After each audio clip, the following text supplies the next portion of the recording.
Cooking had been going on for forever at a certain level, and then you had these little moves of the ball forward with Carême, and then Escoffier, and then Ferdinand Point, and then Point begets Nouvelle Cuisine, and you had 9 or 10 of the best chefs in France who were doing Nouvelle Cuisine who'd worked for Point, who again pushed things a different way. I mean, but then it was in a stasis for a while. You know, the Nouvelle Cuisine was the 60s into the 70s, and then it sort of sat. And then I think what you're doing, and I think, you know, to pick a point in time in a person, what Ferrand started in maybe 87, 88, was this idea of this deconstruction and putting it back together again, of asking lots of questions and getting at answers from a different angle. Yeah, I mean, for me, I think it comes from a couple different places. I think certainly my first visit to see Ferrand had an effect on me, but so did reading about Heston Blumenthal. Yeah. So did my parents, who made me a probably obnoxiously inquisitive person. So, not to discredit anybody else other than them, but I feel like that at some point I was going to start asking these questions, whether others before me had or had not. I mean, we all stand on the shoulders of everybody else in front of us, and there's no denying that. And I would never deny that. But it was my inquisitive sort of self that led me to sort of wonder. But you know, I intentionally put that aside for a long time. I was like, I'm joining the Army. I'm going to do it the way the Army says. And I was given a copy of McGee years ago, and I didn't want to read it.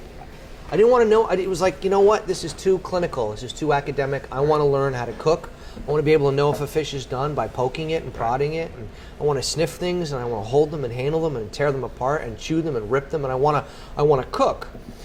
And that's something that I think a lot of people forget, that's what we know, that we also have that set of skills, as well as being able to know at what particular temperature egg white proteins begin to coagulate at. Because it's the combining of the two that yields a much more interesting result than just sort of the scientific approach or just the sort of raw, you know, culinary approach. Right. On one hand, you've got a bistro that's cooking the same way it did 150 years ago. On the other hand, you have food that's self-indulgent for the sake of being experimental. But the bistro chef could learn just as much from McGee as I could, because he or she still wants to make a beautiful roast chicken with bright green haricot vert and a properly emulsified béarnaise sauce and crispy French fries. And that's all science. And the McGee you're talking about, for those of you that are watching it, don't know Harold McGee, the on Food and Cooking, or whatever the name of the book is. I see it in your kitchen. I've got it in New York and in my other house, because it's remarkable how Harold came at this.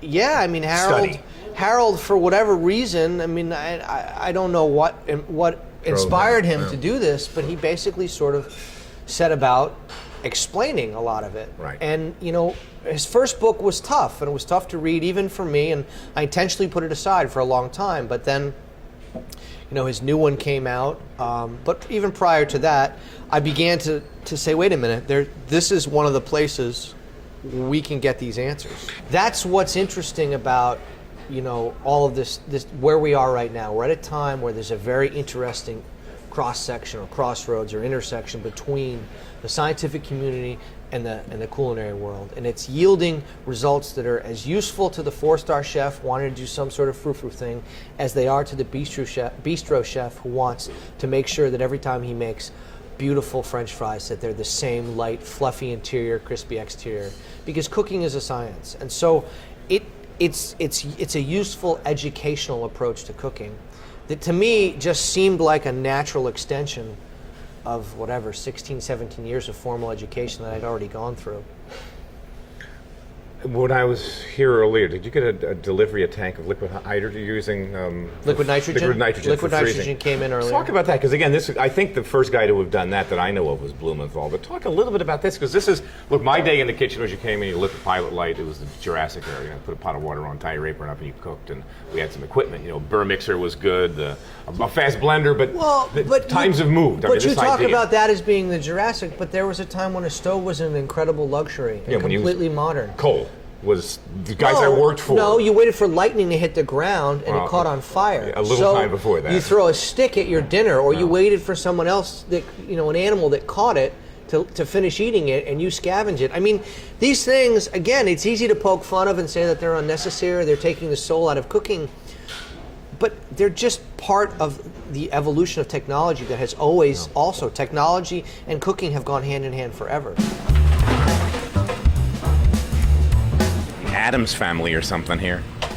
Freezing food was significant. Huge. And, this is just freezing food better, more effectively, more efficiently. Higher, even lower temperatures. So certain things that wouldn't freeze before, like, sugars, oils, alcohols, can now be frozen. And so that opens up just more options, more opportunities.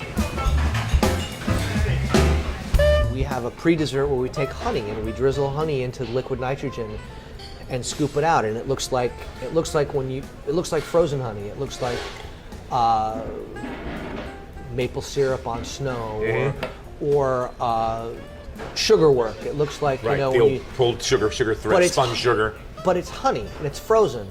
Now you have to put it in your mouth almost immediately because it's so sweet. It's an invert sugar. It'll slack out right away. But for that split second, you're chewing honey. Honey becomes chewable. That's interesting.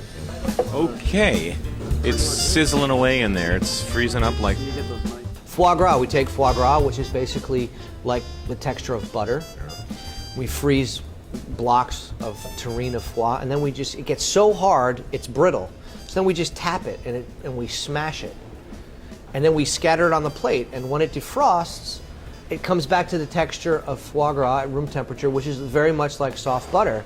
But you have these very sharp, clean, jagged corners, and when you go to touch it, it's soft, and you think to yourself now, how could they do that? How can you shape something how can it have that laser point? How does it look like gravel, like crushed stone? But yet when I touch it, it just melts away.